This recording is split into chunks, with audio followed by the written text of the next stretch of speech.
Welcome back to Speak Pact.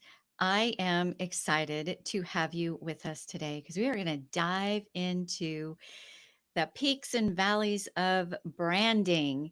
And as a speaker, this cannot be underestimated. The value of having a strong personal brand, and yes, as a speaker, you are your brand, is second to none. So I have brought you an expert in this field. We have Paige Arnof-Fen with us, and she owns the Mavens and Moguls Branding Agency. She has she is trained by Stanford University. She's been in the industry for quite some time. She also has been a writer for Forbes and Entrepreneur. So she knows her stuff, and she is going to be all about investing in you today. So come along for the ride. Welcome, Paige. Thank you so much for having me. I'm so excited to talk to you today.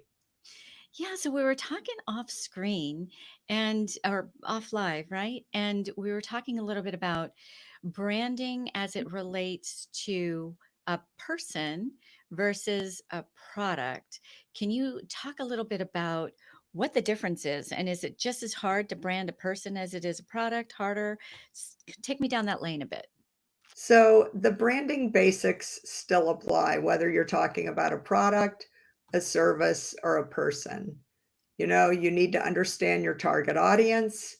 You need to know what they value, what they need, what currently exists, what the competitive landscape looks like, where's the real estate that's open that you can own. Um, And I think the challenge today is, you don't exist if you can't be found online. We Mm-hmm. live in a digital world. So, if people don't know who you are and they Google you or they try and, find you and nothing pops up, you're really in trouble today. It doesn't matter what your title is, it doesn't matter what your company is. And I know that for my clients, getting out there and just really owning that real estate for whatever category or industry you compete in is absolutely critical today. A lot of people listening may be rolling their eyes at me and saying, I'm not Taylor Swift or LeBron James or Beyonce. I'm not really a brand. I don't think that really pertains to me. And all I can tell you is I couldn't disagree more. I think in this digital world, if we learned anything during the pandemic, is that everyone's a brand today. We all have these platforms online, and you've got to figure out where you want to play, pick your lane, and really do a great job of branding yourself. But we can get into the details. But I really think, again, it doesn't matter if you're technology, product, service, nonprofit. If you're leading an organization, you are absolutely a brand, and people might associate you with your organization, but you have a brand separate and above that as well. Ah, I love it. And I love that quote that you just said. I'm going to quote you on this. You don't exist as a brand if you can't be found online. And that is so true. If you're not online, you're not findable in the culture and the world that we're in right now. If you're not findable, how are you going to get those high value speaking engagements? And also verifiable, right? When people see you speaking here and there, that's all part of building that brand. So that visibility piece is so important. So let's just say I am a leadership speaker, right? And there's millions of other leadership speakers out there. How can I create a brand that is going to set me apart, show my value proposition? What are kind of the first steps that you walk through with some of your clients? So, I always start with something I call a communications audit. Let's see all the messages that are out there, and again, you want a website all the things, what you drive, how you speak, what your signature is on your email, what your business card looks like. Everything communicates today. Mhm. And so I need to see all the touch points that people might have with you. And a brand is simply a promise of a consistent experience with your audience. So, every time they interact with you, they expect you to behave a certain way, sound a certain way, look a certain way. And that is your reputation. And your brand is basically how people talk about you when you're not in the room. So, if, oh, Paige, she's the one who blah, blah, blah. And ideally, in a perfect world, you would like everybody speaking about you in a positive light around the same thing, a few things.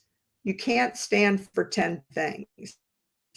That's impossible. You need to own one, maybe two, at absolute most three. And you need to reinforce those messages consistently in everything that you do. So Okay, you you want to said look at what your wait. competition is saying. I'm sorry.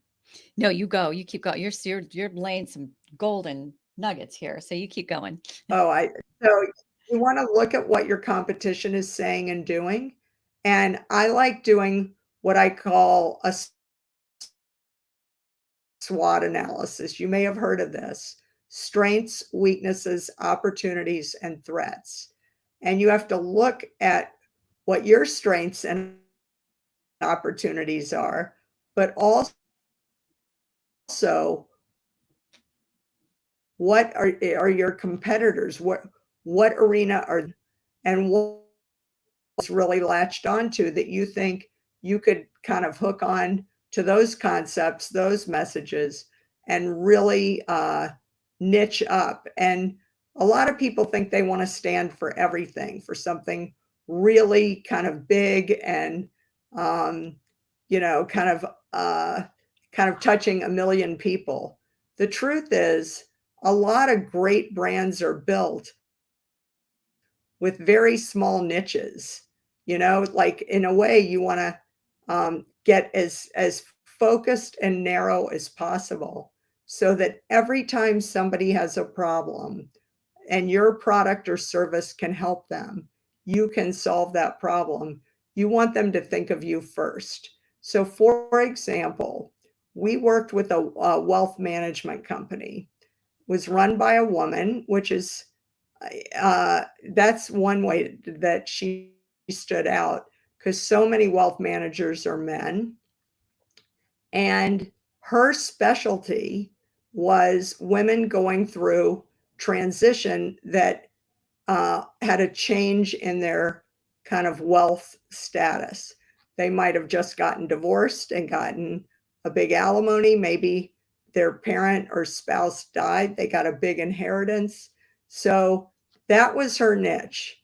And she was very well networked, did a lot of, she was involved in a lot of organizations in her region. She was a speaker. She had a great reputation. And anytime you ran into someone, or you had a friend or family where the woman just came into tremendous wealth, everybody was saying to that person, Jane, do you know Jill? You should really meet with her. She would be really helpful to you right now. I'm so sorry for your loss, or I'm so sorry about your marriage breaking up, but I think you should meet this woman. And I've heard she's great. I could introduce you, or go Google her online and see. She's done amazing things for women just like you. And that's like the best marketing and branding of all. Because, an ad in the New York Times or the Wall Street Journal wouldn't really help this woman. But if everyone in her region, everyone in her world starts, giving referrals, and her word of mouth, her reputation, and her online brand is strong, That woman has owned a niche that nobody else uh, had any kind of hook into, and she cornered that market. So when you do that, that's the goal. We work with another woman who ran an animation company. And again, most animation firms are run by men. This woman is really creative, really terrific. She came out of one of the big animation studios in California. And this woman, her favorite color is red. Whenever you see her, she always says something red. Well, guess what? She drives a red car. She's always wearing a red scarf, a red coat, red shoes. Her business card is red. Her website, the anchor color is red. And when you go to networking events and you're a woman in a sea of men and you're wearing red, everybody knows who she is. She can be at an event and it can be, oh, there she is across the room. I better go say hi. And again, it doesn't have to be something super, rocket science. If you kind of have uh, some hook where you stand out, you are known for, and people can find you. They remember you. That is the name of the game. Yeah. So the world that we live in today, I would say that thought leadership is the new public relations. Ooh. So for all the CEOs and business leaders listening today, you really, if you want to be the go-to source, the person speaking at the conference, um, you know, you want to be known as a thought leader, you have to start planting those seeds in everything that you do so that when people meet you, when they see you online, when they get your email, when they check you out on LinkedIn, all of that kind of points in the same direction. And, when I started doing marketing, as you said, I've been doing this a long time. People would send out press releases. That's not really the way it works anymore. Now, everybody's got a megaphone, everybody's got platforms. So make sure you pick the platforms that's the most authentic for you and how you like to present yourself. And make sure that you kind of double down and do everything that you can do to reinforce those core messages. But if you don't like blogging, by all means, do not start a blog. Because if you start a blog and you're not consistent about it, you're going to dilute your brand. What you're going to do is you set it up and you're all excited on the first week and you post 3 blog postings and you're like, oh boy, I'm a blogger now. And then the next week you get busy and it's Friday and you're like, oh shoot, I forgot to blog this week. I better throw something out there. Then you're traveling the next week and then you come back and you're super busy, but you squeeze in 1 blog post and then you skip another week. What you're doing is you're training your audience to think that like this person's kind of flaky and it's not a very good blog. Like, I don't know, I thought this was going to be cool and I would learn stuff. It's kind of a waste of time. I'm going to delete it. Um, if that's your MO, that's building a bad brand. What I always recommend for my clients, don't start your own blog unless you're fully committed to it. There are a lot of great blogs in every category and every industry. And who are the bloggers that you like? Who are the influencers in your niche that have already a pre-established audience? They're very consistent. If you just read their blog and make comments consistently, and you don't have to comment on everything. Maybe you only do it once a week. Maybe you only do it a few times a month. But every time you make a comment, people say, that guy Bill, every comment he makes is so smart. Or I really agree with it. Like he's got such an interesting, refreshing approach. And then if you have under your comment your contact details, eventually after the third, fourth, fifth post, that really impress people. They click through, they find your site, they look you up on LinkedIn, and all of a sudden they're like, "Who is this guy? He's so smart. I want to connect to him." That person, and look, they've written all these articles. He's speaking at this upcoming conference. And so you don't have to do the heavy lifting and start your own blog. You just need to be a really smart voice on a very popular blog. The same thing goes for newsletters. Do not start a newsletter and make it weekly or bi-weekly if it's going to be not that good or not that consistent. There are probably a lot of people that you know that are reaching the same audience you're reaching, and they've got a newsletter, and it could be monthly, bi-monthly, quarterly, and you could just say to them, I have this thought that I thought would be a really interesting topic for our audience that we're both approaching. Could I write an article on, blah, blah, blah for your upcoming newsletter? The person would probably be thrilled to have a guest post because that's one less thing they'll have to put in the newsletter. You're attracting the same audience. Again, your contact info is on it. And then you put your thoughts down, you send it off, and then the next month, maybe you pick another person's newsletter that again is fishing in the same pond that you are, reaching the same audience, and you do another topic. And then you can have links to all this on your website. That's how you look like a thought leader. And that's how you can stand out as someone who's really a voice in your industry, in your category. And everything you do is really consistently well done. And it's kind of raising the bar. So don't spread yourself too thin. Do not make commitments that you're not going to be able to keep.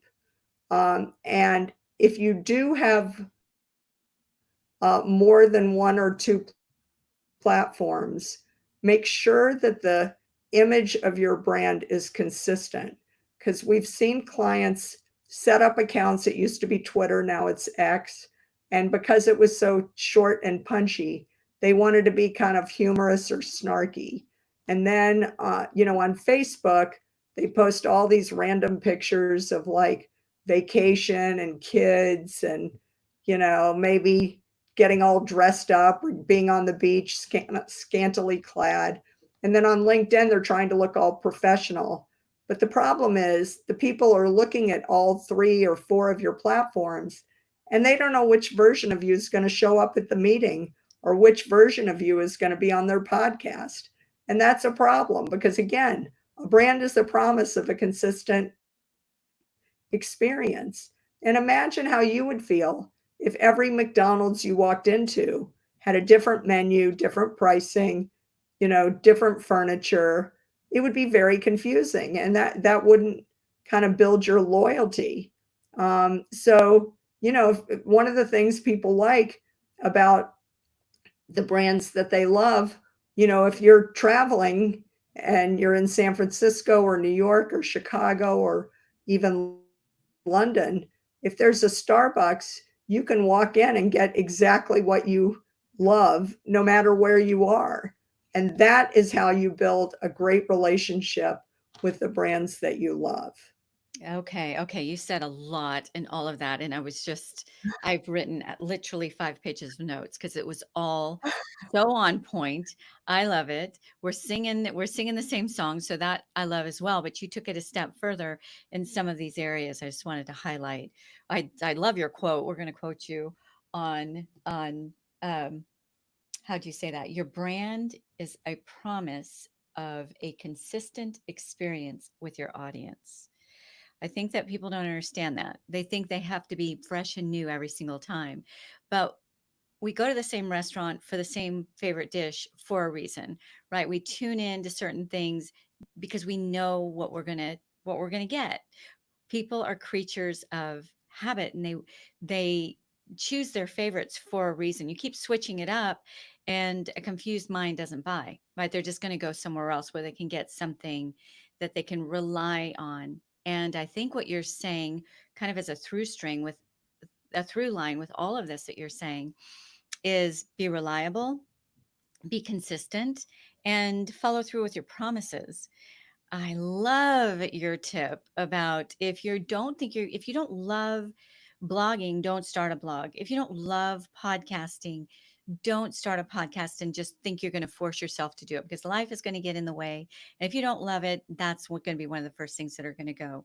But your strategy was just brilliant, Paige, and that was to um, find the fish in the find the people with the same fish in the pond. You said something about fish in ponds, They're but fishing in the essentially, same pond you are. yeah, that swims in the same pond that you do. So essentially, where your right fit people, your right fit audience gathers together, like grapes, right? Where they are, go. And that was really brilliant. So you may not have your own newsletter or your own blog, but somebody out there does, who is targeting your same audience. So you can still establish yourself as that subject matter authority by going to those different places and contributing, or just even commenting.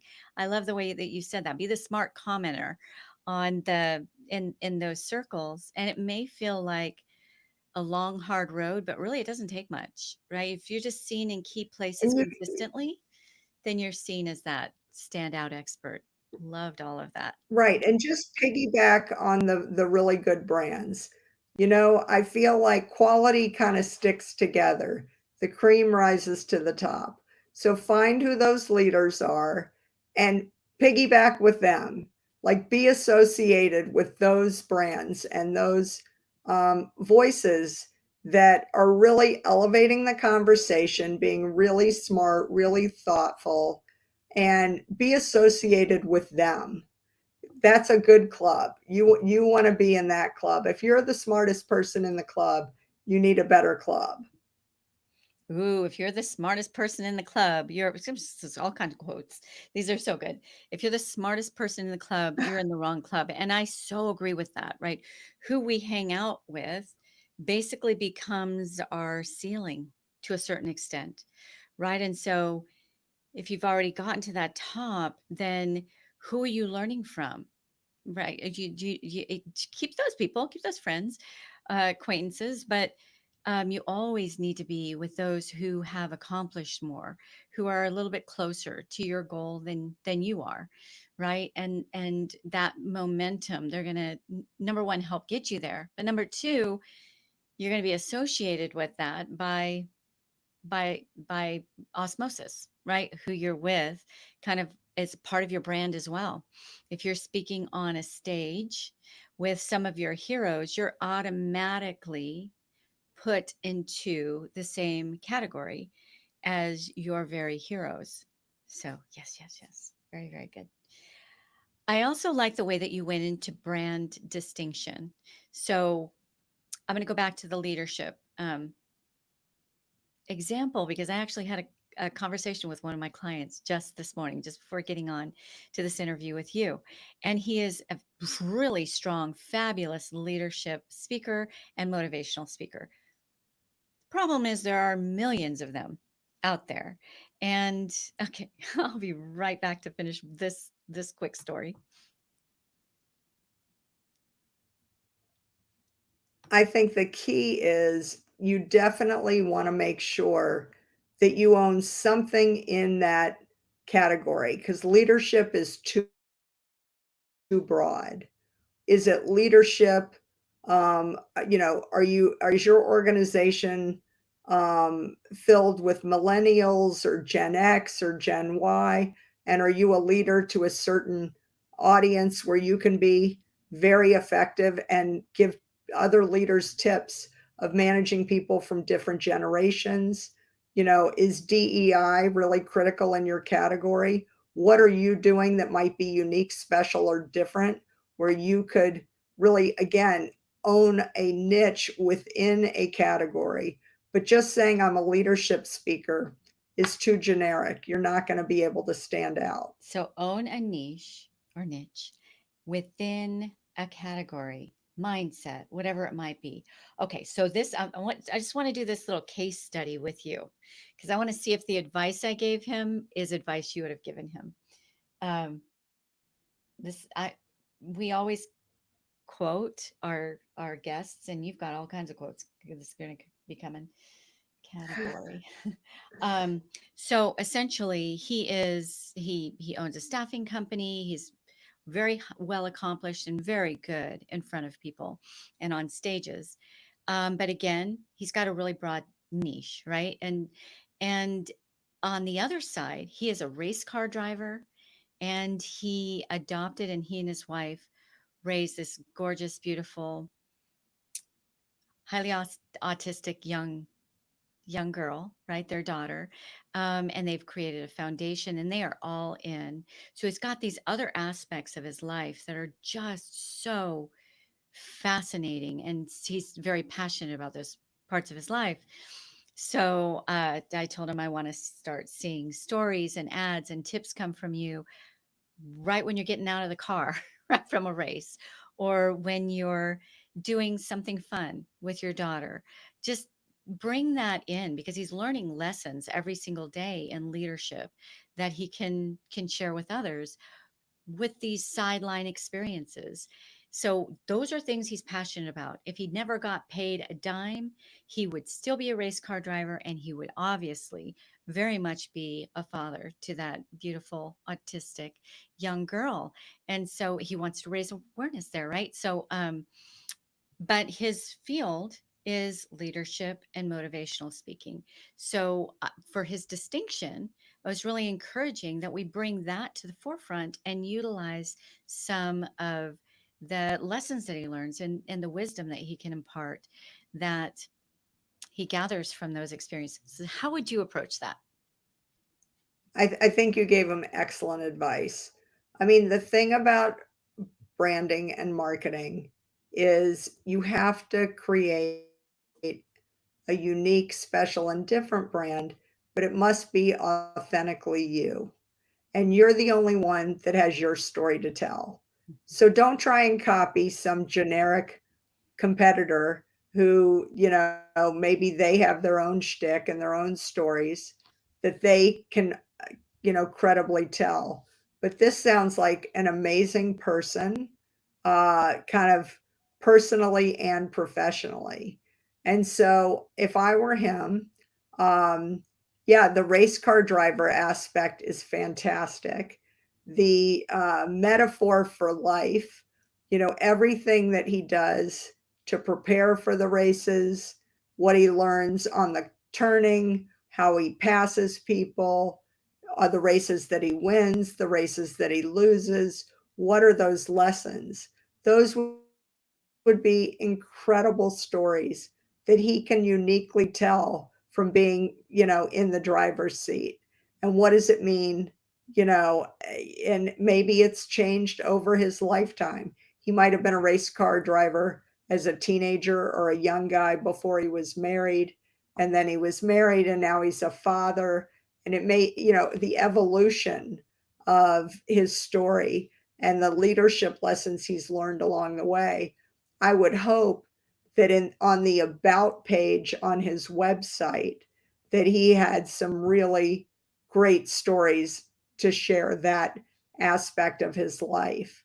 And yeah, people that have a philanthropic story as part of their um, business story.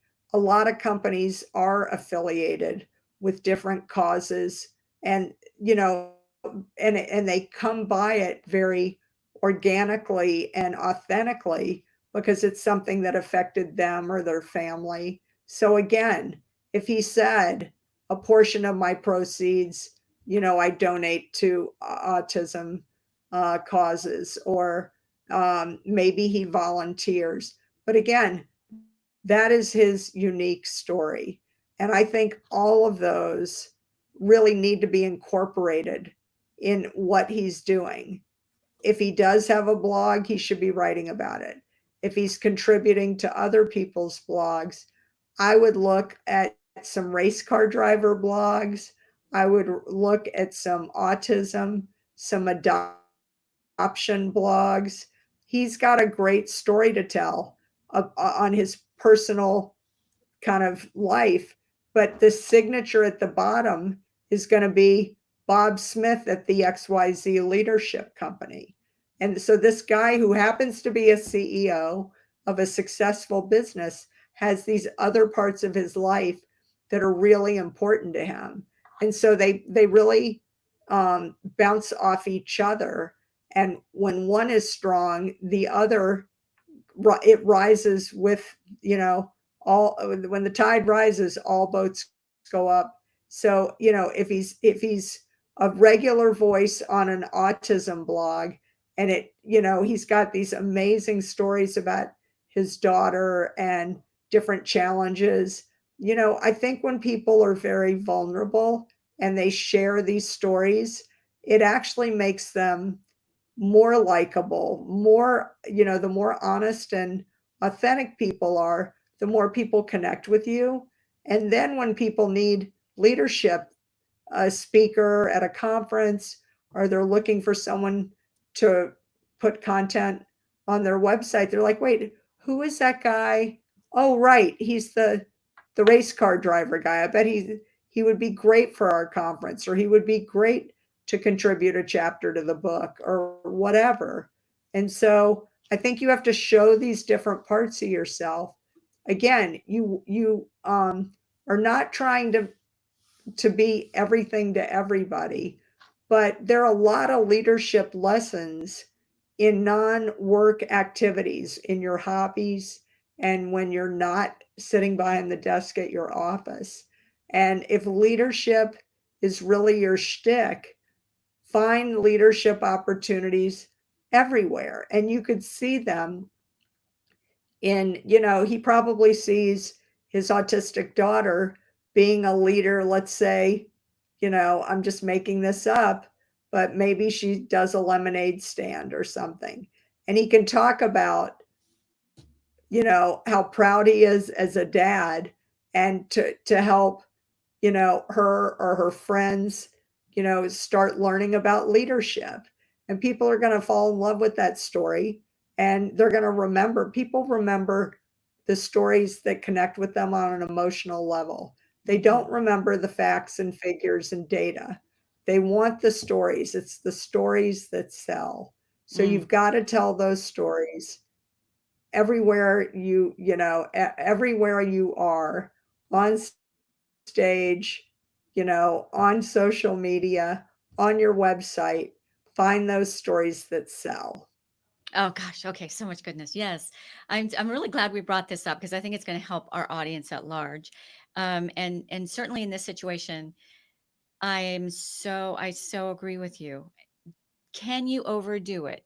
Let's say let's say in this case, he's going to wear his racing shirt in a lot of his ads, or yeah, can you overdo it, or no, just go for it? Tell me a little bit about that. So I think it's got to feel authentic to you. I think if it's too schmaltzy, too salesy, and it seems too over the top, Forced. Yeah. I would I would tone it down. But again, if this guy's got a big personality and, you know, he can pull it off, you know, I think it only he will know where that line is. Yeah. But wearing a racing jacket or putting racing you know, kind of images on his website or on his business card, that's not over the top. That's tying in together. Maybe his tagline, you know, has some analogy to racing. Again, just to link his personal brand to his corporate brand.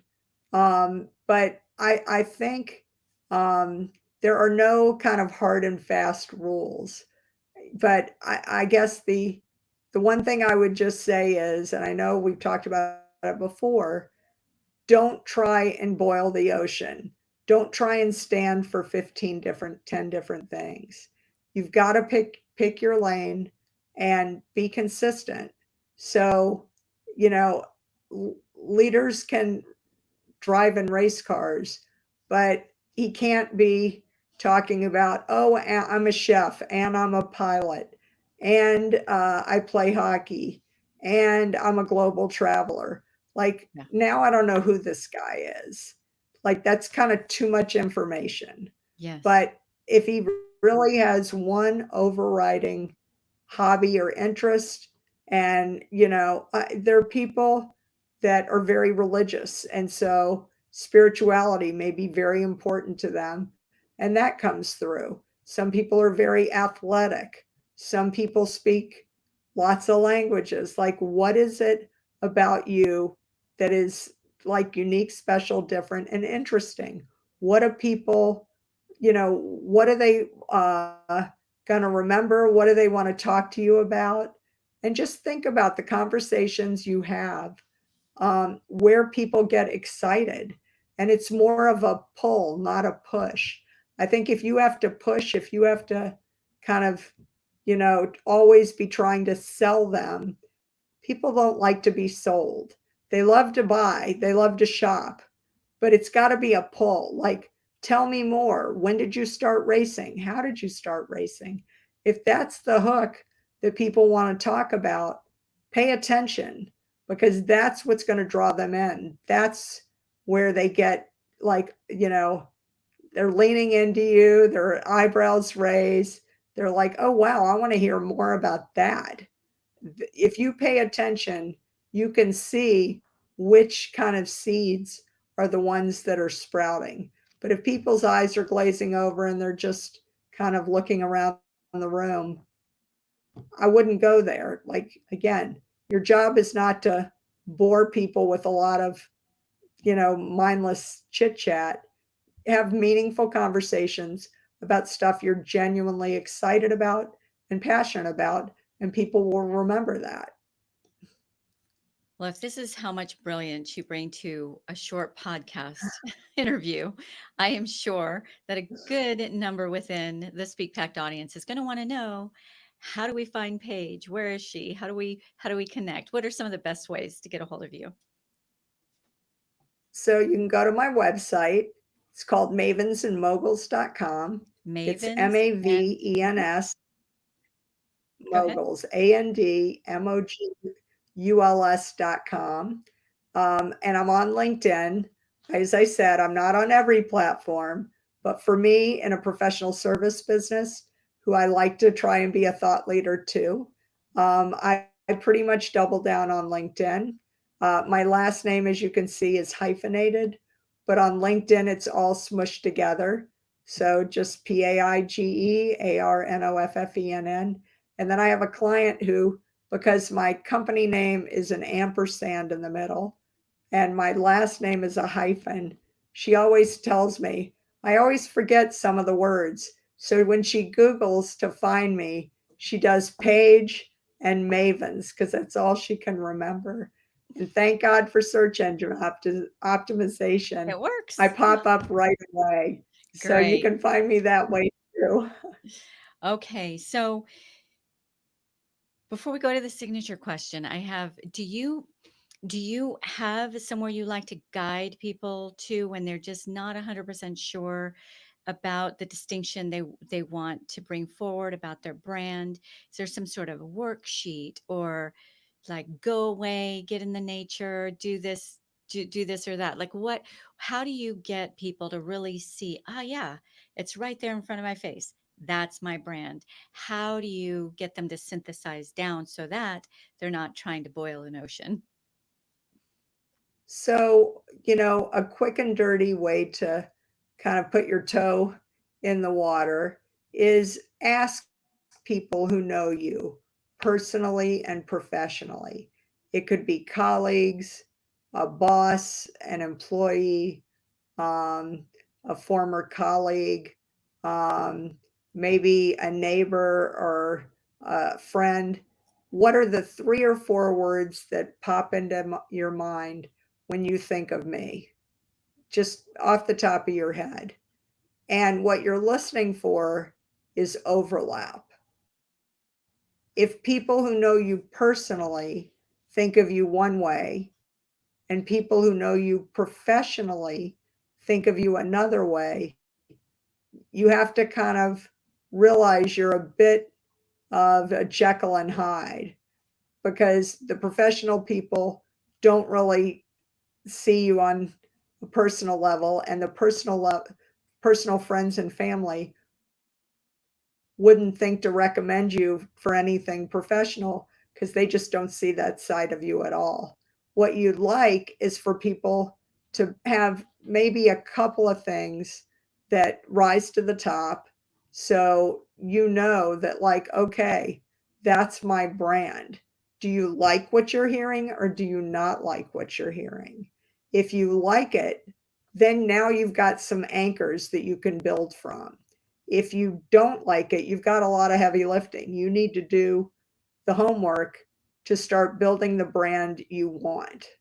Um, an exercise that's a little depressing, but an exercise you may want to try to think about is, fast forward to the end of your life.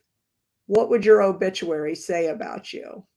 Is it what you would want it to say about you? And there's a famous story of Alfred Nobel, who was, he did explosives. He was very famous years ago, decades ago, by creating the most powerful explosives in the world. And there was an accident at his factory, and it blew up. And all the explosives ignited, and it was completely devastating. Wow. And it was assumed that Alfred Nobel had died in the explosion. Well, you can imagine the next morning, he wakes up, he gets a newspaper, and the headline is that this very wealthy, successful businessman had died in an explosion. But he didn't. He was alive. He wasn't at work that day. Well, he read the obituary and he was horrified that he was going to be remembered as this very wealthy, successful guy. And that was his contribution to the world, these highly effective explosives that killed people. Well, Alfred Nobel is the same person that ended up creating the Nobel Prize for all the different areas, literature, science, like, and he decided to pivot his life so that when he really died, his success in business funded what ended up being something that we still kind of covet today. To Mm. be That is one of the highest honors you can get. And if you look at a lot of celebrities, Madonna, Angelina Jolie, um, you just look at how the people have rebranded themselves. When they were young, they were wild. They did Yes. crazy stuff. They looked crazy. They dressed crazy. They were always trying to get in the news for doing crazy stuff. And then they settle down, they get married, they have kids, and they become UN ambassadors, and they become really interested in spirituality. And they have children and they want to be a good role model for their kids, and they want their kids to go to good colleges. And so you see those celebrities now, and they have that crazy past, but they've actually turned into very responsible people. They've adopted children from all over the world. They are associated with amazing causes that are going to leave the world in a better place. And so, you have that opportunity too.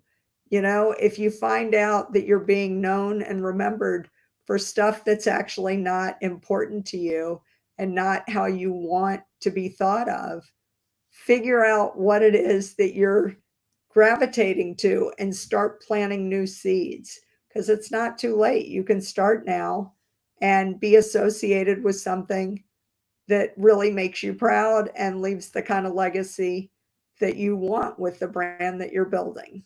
Beautiful. So you get to choose your brand, right? You get to choose what your brand and your legacy is going to be. So, so good. Okay.